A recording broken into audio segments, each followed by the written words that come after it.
আসসালামু আলাইকুম রহমতুল্লাহি ওবারাকাত। মাহে রমাদান মাস আল্লাহর পক্ষ থেকে এসেছে আমাদের জন্য রহমত, মাগফিরাত ও নাজাত নিয়ে।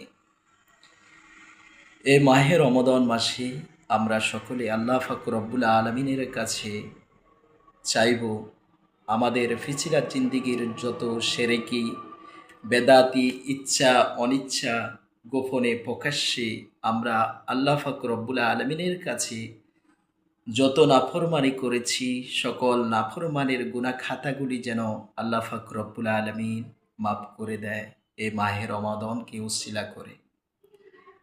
আর আমরা সকলে দোয়া করব যারা আমাদের মাঝ থেকে চিরবিদায় হয়ে চলে গেছে কবরে দেশে, আল্লাহ পাক রব্বুল আলামিন যেন ওই জগতের মধ্যে তাদেরকে নাজাতের ব্যবস্থা করে দিয়ে জান্নাতের উচ্চ মাকাম দান করে।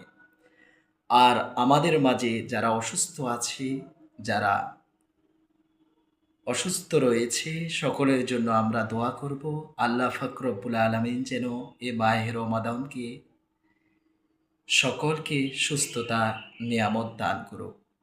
আর আমরা সকলে সকলের জন্য দোয়া করব সকল হিংসা বিদ্বেষ সব কিছু ভুলে আমরা মুসলমান ভাই ভাই সকলে কাঁধে কাঁধ মিলিয়ে সুন্দর পথ চলা জন্য আল্লাহ পাক রব্বুল আলমিনের কাছে চাইব আল্লাহ পাক রব্বুল আলমিন যেন মুসলমানদের মধ্যে যে রকম হিংসা বিদ্বেষ রয়েছে এগুলো থেকে যেন আমরা কেটে উঠতে পারি।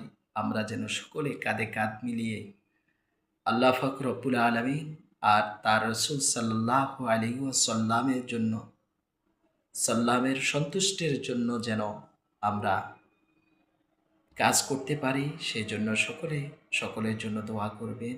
মাহে রমাদান আমাদের থেকে বিদায় হয়ে চলে যাচ্ছে, গুনার জন্য সকলে আল্লাহর কাছে মাপ চাইবেন।